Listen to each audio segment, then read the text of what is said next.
Hello my dear students. तो आज के इस वीडियो में मैं chapter number 2 issue and reduction of debenture से बताने वाला हूँ क्वेश्चन नंबर 9, क्वेश्चन नंबर 10 और क्वेश्चन नंबर 11 का सॉल्यूशन। ये टॉपिक जो बेस्ड है वो है issue of debentures for consideration other than cash. सबसे पहले तो आपको ये समझना होगा कंसिडरेशन अदर देन कैश होता क्या है। कभी कभी बिजनेस क्या होती है, बहुत बड़े अमाउंट में किसी एसेट्स को परचेज किया जाता है और एसेट्स के बदले में क्या दिया जाता है, पेमेंट। लेकिन यहाँ पर होता क्या है, कंपनी कैश देने में जो है असमर्थ होती है, पेमेंट नहीं कर पाती। ऐसे कंडीशन में कैश की जगह पर कंपनी जो है जिससे परचेज किया जाता है कि वेंडर को जो है कंपनी कैश की जगह पर क्या इशू कर देती है, डिवेंचर इशू कर देती है।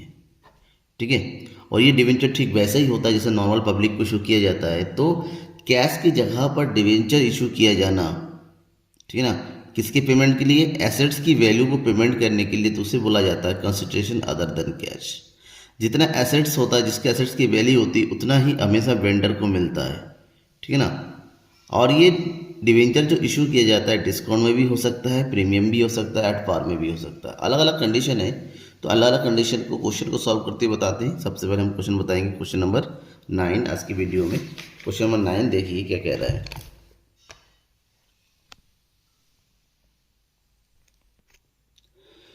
The question is M Limited took other assets of 9 crore and liabilities of 70 lakh of S Limited। M Limited ने S Limited से उसके assets और उसकी liability परचेज किया and issued 8% debentures of 100 each, और बदले में जो है 8% डिवेंचर इशू किया। Record necessary entries in the book of M limited. M limited की बुक में आपको नेसेसरी जरूरी एंट्रीज करनी है। एंट्री किसकी करनी है, ये एसेट्स लायबिलिटी के लिए, और दूसरी बात जो डिवेंचर इशू की है, दो एंट्री यहाँ पर होनी है। अब कैसे होनी है दोनों एंट्री, वो देखिए। सबसे पहली एंट्री तो हम करते हैं जो एसेट्स परचेज किया जा रहा है और जो लायबिलिटी टुक ओवर की जा रही है। ठीक है। तो एसेट्स आ रहा है तो एसेट्स को हम क्या करते हैं, डेबिट करते हैं। तो एंट्री करेंगे एसेट्स अकाउंट डेबिट, वैल्यू कितनी एसेट्स की, 9 करोड़, टू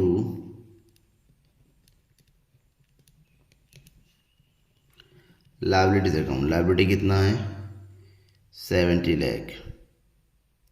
अगर 9 करोड़ में से 70 लाख की लायबिलिटी है, इसका मतलब पेमेंट कितने का होना है, उन दोनों का डिफरेंस 8 करोड़ 30 लाख, राइट। और ये जो पेमेंट होना है ये होना है डिवेंचर में, तो ये अमाउंट डाल देंगे उसके कैपिटल में, एस लिमिटेड जिससे परचेज किया।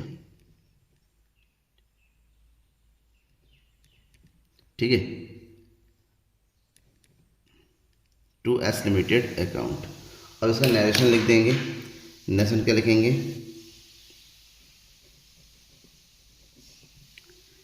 एसेट एंड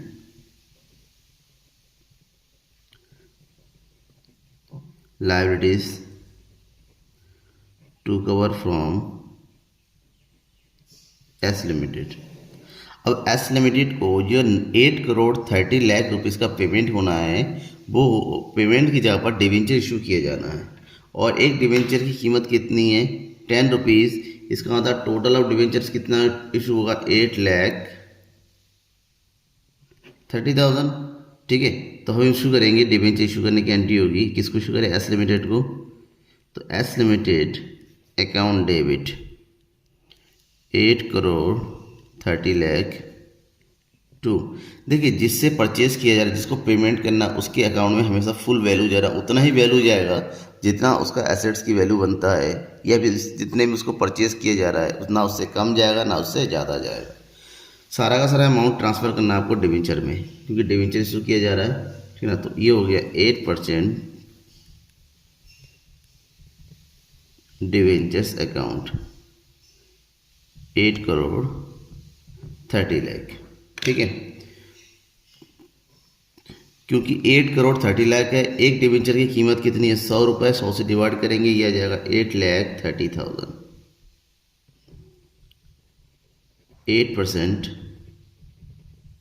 डिवेंचर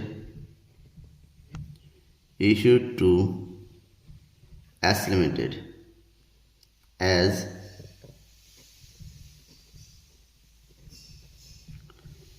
consideration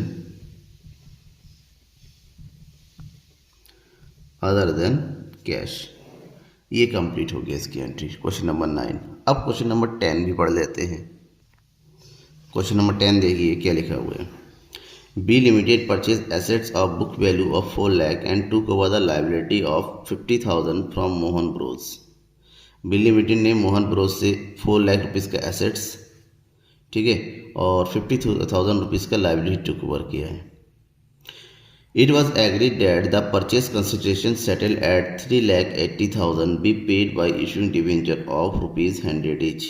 ये तय हो गया कि परचेस कंसिडरेशन के लिए 3,80,000 रुपीज़ के डिवेंचर 100 रुपये के हिसाब से दिए जाएंगे, ठीक है। लेकिन एक चीज़ गौर कीजिए, यहाँ पर 4 लाख रुपीज़ का असेट्स है, 50,000 रुपीज़ की लाइबिलिटी है, मतलब अमाउंट पेमेंट होना चाहिए 350 का, बट यहाँ पर पेमेंट हो रहा है 380, 30,000 रुपीज़ ज़्यादा। ध्यान में रखिएगा, जितने की वैल्यू होती है नेट वैल्यू पेमेंट, अगर उससे ज़्यादा वैल्यू पेमेंट होता है तो वो अमाउंट होता है गुडविल का, right. What journal entry will be made in the following 3 cases. 3 case है, तीनों केसों में कौन सी एंट्री आप करेंगे। If debenture issued at par, at discount, at premium of 10%, तो डिस्काउंट भी 10% का होगा। It was agreed that any fraction of debenture be paid in cash. अगर पेमेंट के टाइम कोई भी कम ज़्यादा हो रहा है तो वो बैंक के थ्रू आप या बाई कैश आप पेमेंट कर सकते हैं, ठीक है। अब क्या होता है देखिए ना, कभी नहीं कैलकुलेशन में थोड़ी ऊपर नीचे कुछ पैसों का कुछ रुपए का कम ज़्यादा होने लगता है, वो सारा सेटलमेंट हमें कैश के थ्रू करना है, ठीक है। कैसे करेंगे चलिए देखते हैं। सबसे पहली एंट्री तो सेम वैसा ही, क्या है, एसेट्स को परचेस करने की करेंगे और लाइबिलिटी जो भी है, तो एसेट्स परचेस किया जा रहा है। फर्स्ट एंट्री में assets account debit, assets purchase किया जा रहा है आपका 4 लाख रुपीज़ में, ठीक है। और लाइबिलिटी है, लाइबिलिटीज अकाउंट, लाइबिलिटी है 50,000 रुपीज़ का, और उसको पेमेंट तय हुआ है कि जो पेमेंट करना है टू मोहन ब्रोस को, वो है 3,80,000 रुपीज़ का। अरे भाई कैलकुलेशन देखिए, 4 लाख और ये हो गया 4,30,000, 30,000 का डिफरेंस आ रहा है। तो ये जो डिफरेंस होता है, अगर एसेट साइड लाइबिलिटी साइड से क्रेडिट साइड से कम होता है, तो जो भी डिफरेंस होगा वो डिफरेंस होगा गुडविल का। तो यहाँ पर एंट्री कर देंगे गुडविल अकाउंट डेबिट। समझ में आ गया आपको यहाँ पर, ठीक है। तो नरेशन लिखेंगे assets and liabilities took over from Mohan Bros. अब क्या किया जा रहा है, अलग अलग कंडीशन है, 3 कंडीशन है। तो सबसे पहला कंडीशन है issue of debenture at par.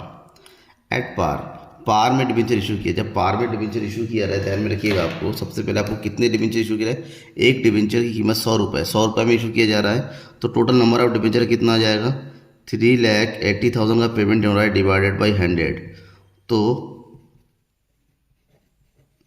Number of debentures कितने हो जाएंगे, ये हो जाएगा 3,800 डिवेंचर इशू होगा। तो इसको इशू करने की एंट्री करेंगे, पार है, कोई भी एडजस्टमेंट नहीं है नॉर्मली। तो डिवेंचर इशू होगा तो एंट्री क्या करेंगे, ऊपर वाले की तरह ही मोहन ब्रोस अकाउंट डेबिट, कितना पेमेंट 3,80,000। ये जो अमाउंट क्या इसकी एंट्री कर गई, ये वो नरेशन में आता है to debentures account,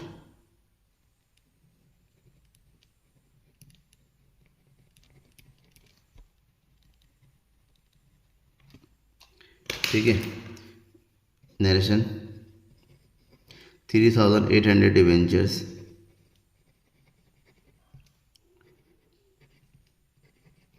issued at the rate of ₹100 to Mohan Bros as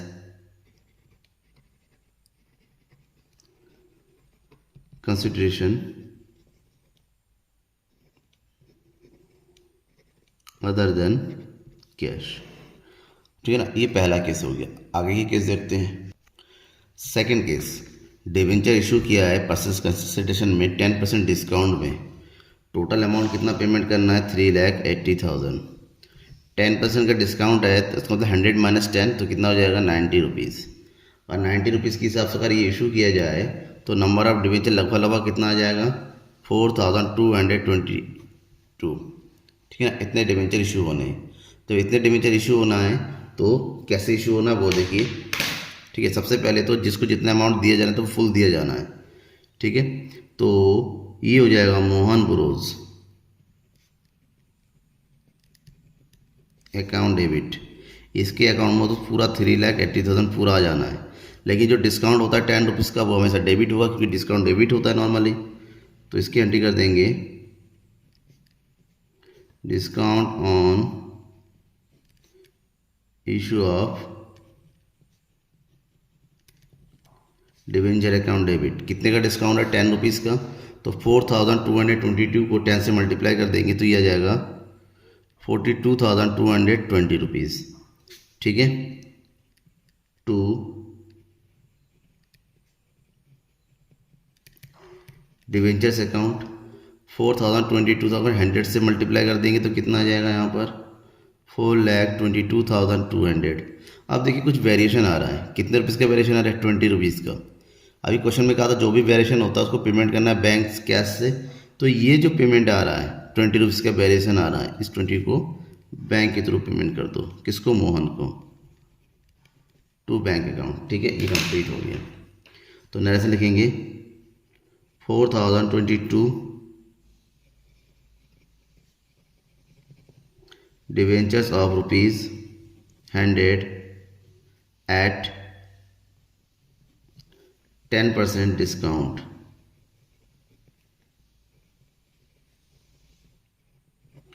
issued to Mohan Bros. ठीक है, ये हो गया। हो गया उसकी नेक्स्ट एंट्री सी नंबर एट प्रीमियम ऑफ 10%। अब यहाँ पर प्रीमियम दिया जा रहा है। देन में डिस्काउंट में हमेशा नंबर ऑफ डिवेंचर ज़्यादा हो जाते हैं और प्रीमियम में हमेशा नंबर ऑफ डिवेंचर कम होते हैं। क्यों? क्योंकि यहाँ पर इशू का रेट जो है बढ़ जाता है। 3,80,000 डिवाइडेड बाई अब होगा 110। 110 से डिवाइड करेंगे तो ये आ जाएगा 3,454 लगभग। इतने डिवेंचर इशू होने। डिवेंचर जब इतने हो रहे हैं तो एंट्री क्या करेंगे? एंट्री करेंगे हम मोहन ब्रोज अकाउंट डेबिट। इसके अकाउंट में उतना ही अमाउंट जाएगा 3,80,000 टू डिवेंचर्स अकाउंट 3,04,054 को 100 से जो है क्या करना? मल्टीप्लाई करना है। तो ये कितना जाएगा? 3,45,400 टू बाकी अमाउंट 10 रुपीज़ कहाँ जाएगा? सिक्योरिटी प्रीमियम में। सिक्योरिटीज प्रीमियम अकाउंट 10 से मल्टीप्लाई कर इसको तो ये जाएगा 34,540 रुपीज़। ठीक है, क्या कुछ चेंजेस आ रहा है? हाँ, चेंजेस आ रहा है। कितने रुपीज़ का चेंजेस आ रहा है? 60 रुपीज़ का। ये जो 60 रुपीज़ होगा इसको भी हम पेमेंट करेंगे कहाँ से? बैंक से, टू बैंक अकाउंट। ठीक है, तो एंट्री कर देंगे, सॉरी नरेशन कर देंगे 3,454 debenture of ₹100 at 10% premium issued to Mohan Bros. ये हमारा कंप्लीट हो गया क्वेश्चन नंबर 10। ठीक है, अब हम सॉल्व करेंगे question number 11। Question number 11, X limited purchase the machinery from Y limited. X limited ने बॉय लिमिटेड से मशीन परचेज किया and agreed purchase consideration of 4,40,000 to be satisfied by the issue of 12% debenture of 100 each at a premium of 10 per debenture. X limited ने बॉयल एक्स से जो machine purchase की उसकी कीमत थी 4,40,000 और 4,40,000 रुपीज़ का 4,40,000 रुपये का डिबेंचर इशू किया जा रहा है 100 रुपीज़ की इसमें, और उसमें 10 रुपीज़ का प्रीमियम है, यानी कि 110 रुपये। आपको एंट्री करनी है कि किस तरह से हम इसकी जनरल एंट्री करते हैं। 4,40,000 रुपीज़ उसका परचेज कंसिडरेशन है, तो मशीन की वैल्यू कितनी हो जाएगी, ठीक है ना, वो 4,40,000 ही है। और यहाँ पर क्या आ रहा है, सिक्योरिटी प्रीमियम है, तो सिक्योरिटी प्रीमियम की एंट्री भी उसी हिसाब से करेंगे जैसे हम कर रहे थे, राइट। चले करते हैं। तो सबसे पहले एंट्री तो यही है, मशीन परचेज किया जा रहा है तो परचेज ऑफ मशीन की एंट्री करेंगे हम, परचेज ऑफ मशीन की एंट्री। तो पहली एंट्री हो जाएगी यहाँ पर मशीनरी अकाउंट, कितने का है, 4,40,000 to Y limited.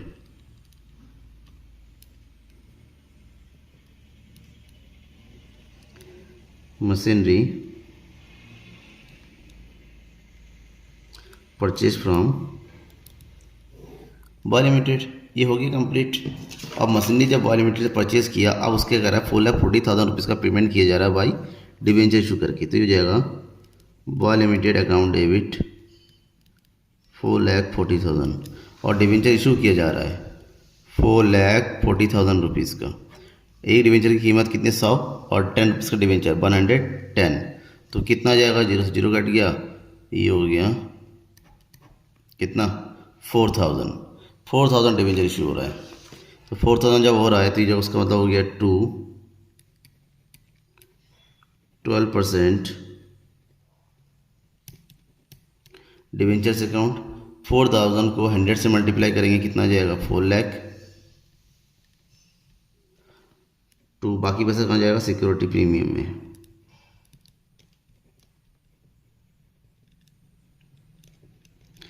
$400,000 multiply by 10 कर देंगे, कितना जाएगा, 40। पूरा रिकवर हो गया, कोई एक्स्ट्रा वगैरह नहीं बचा, तो ये कर देंगे 4,000 12% debentures of ₹100 at ₹10 premium issued to Y limited. ये हमारा कंप्लीट एंट्री होगी। क्वेश्चन नंबर 11 भी ठीक है, समझ में आ गया। कोई भी बेटा डाउट रह जाता है तो बेझिझक आप मुझसे कमेंट बॉक्स में कमेंट करके पूछिए, और सब्सक्राइब नहीं किया अभी तक तो सब्सक्राइब जरूर कर दीजिए। सब्सक्राइब करना बिल्कुल मत भूलिएगा। Thank you everyone.